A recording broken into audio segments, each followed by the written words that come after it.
No início de julho, saiu em várias mídias sociais a questão de 2 casos suspeitos de peste bubônica na Mongólia.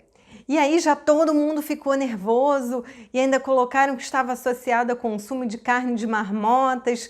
Todo mundo começou a falar, nossa, vai vir uma nova pandemia, meu Deus do céu. Vocês já ouviram falar de peste negra, peste bubônica? Hoje eu vou contar tudo aqui para vocês. Eu sou Renata Beranger, eu sou médica, infectologista, especialista em doenças infecciosas e parasitárias. A tão famosa peste negra ou peste bubônica é causada por uma bactéria.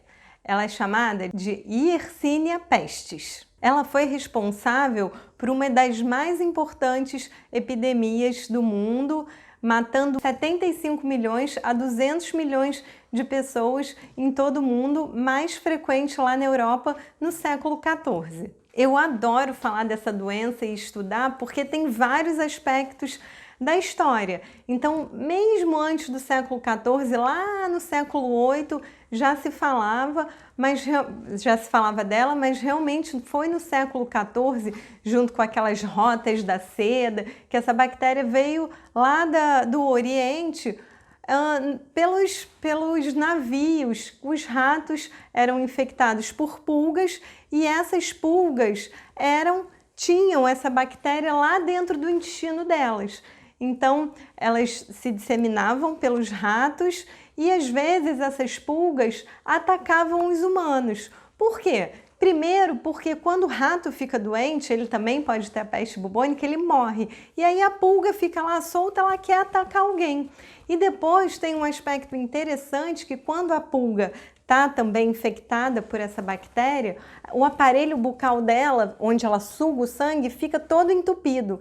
Então ela não consegue se alimentar direito e ela fica morrendo de fome. Então ela sai atacando qualquer animal e qualquer ser vivo. E aí, na carência dos ratos, elas atacavam os humanos. Lá no século XIV, quando começou várias pessoas morrerem, ninguém sabia direito como é que se pegava. Imagina se um saber de pulga, de bactéria, ninguém sabia nada. Então, as mais mirabolantes formas de contágio, as pessoas meio que inventavam. Até a Igreja Católica, na época, falava muito a respeito de que quem tinha essa doença era pecador, tinha pensamentos ruins, tinha feito alguma coisa, pecaminosa.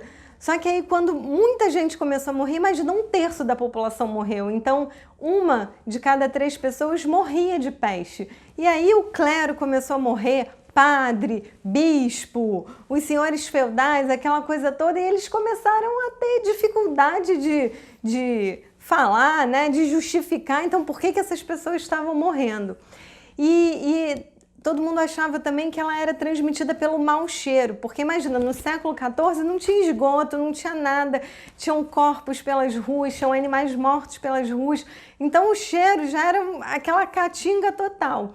E aí eles achavam que se você cheirasse isso, você ficava doente também. Foi só mais de 500 anos depois, lá para 1800 e alguma coisa, que a bactéria, a Yersinia pestis, realmente foi descoberta e foi dado esse nome devido ao seu descobridor, que tinha um nome meio complicado, em Hong Kong, num surto também. A peste tem basicamente 3 formas clínicas.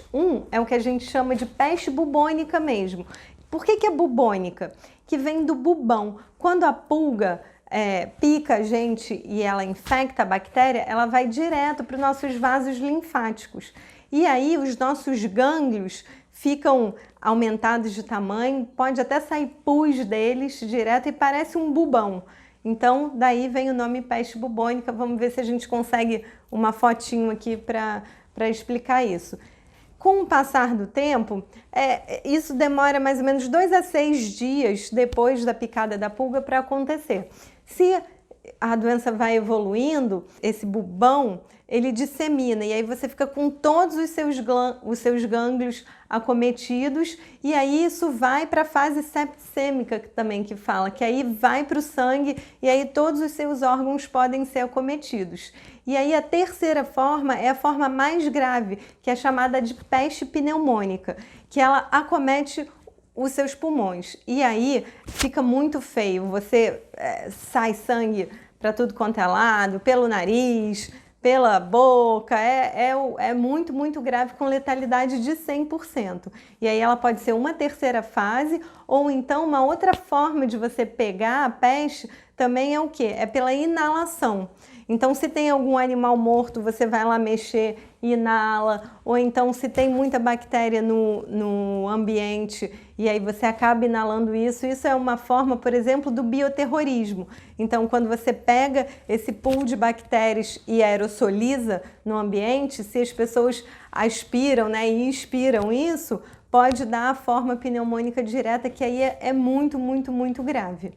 E aqui no Brasil, a gente teve o primeiro relato de caso de peste bubônica em 1899 e sempre Oswaldo Cruz e Vital Brasil à frente dessa investigação e desse diagnóstico todo, e veio isso lá do Porto de Santos e aí depois foi disseminado por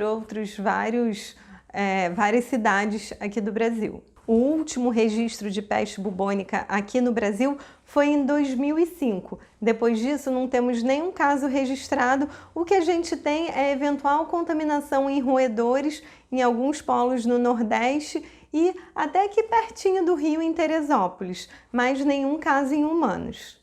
Por que então teve essa epidemia toda, várias pessoas morreram e de repente ninguém fala muito mais de peste bubônica? O que aconteceu para a gente conseguir resolver esse problema?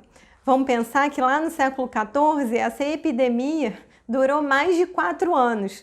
E aqui a gente está nervosinho com o coronavírus com 4 meses, né? 4 anos ficou aqueles surtos, todo mundo morrendo.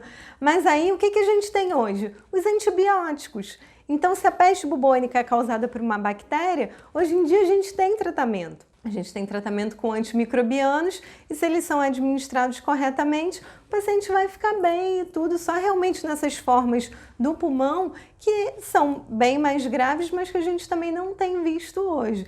Então lá na Mongólia, isso que aconteceu, se vocês derem uma procuradinha melhor, todo ano sai em algum lugar alguém que ou foi caçar ou teve contato, ela é uma zoonose, então assim, a gente sempre vê que quando o humano vai ter contato com o animal que não deve, alguma coisa pode acontecer. Então a gente não precisa ficar nervoso achando que, nossa, a peste vai voltar, todo mundo vai morrer, porque isso não vai acontecer. As vigilâncias sanitárias funcionam muito bem e se por acaso alguém se infectar, a gente tem tratamento com um esquema antimicrobiano. Mas mesmo assim, quem está preocupado, qual é a profilaxia da peste? Para quem não sabe, profilaxia, o que você tem que fazer para não se infectar? Um é o tratamento dos doentes, que a gente já faz e, graças a Deus, no Brasil não temos casos desde 2005.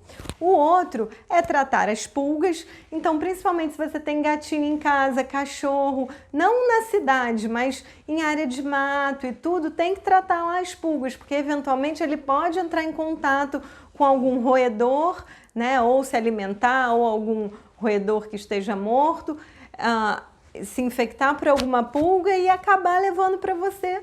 Isso é muito raro.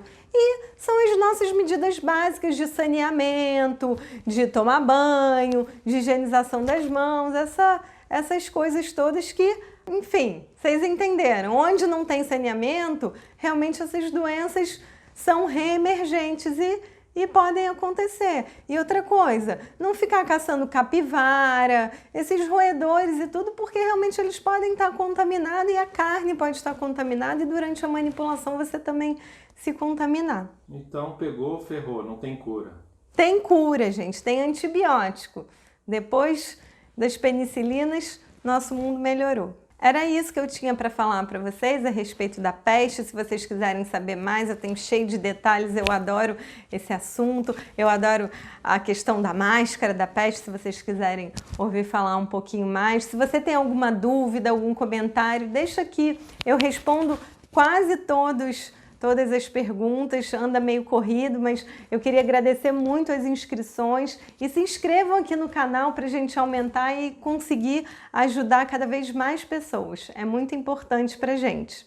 Obrigada e até a próxima. Tem uma dica de livro que fala sobre a peste nesse tempo aí, que você me deu esse livro, é o Físico. Ah, é o Físico. Na verdade, é uma tradução meio ruim, que é o The Physician, né? Então deveria ser o médico, mas o físico, esse livro é fantástico, eu já li, foi o primeiro livro que eu dei para o Marcelo e é realmente especial. E tem um filme também. Vamos deixar o link na descrição? Vamos deixar o link aqui para quem quiser ler. Tem um filme também, mas o livro é muito melhor do que o filme. Obrigada e até a próxima!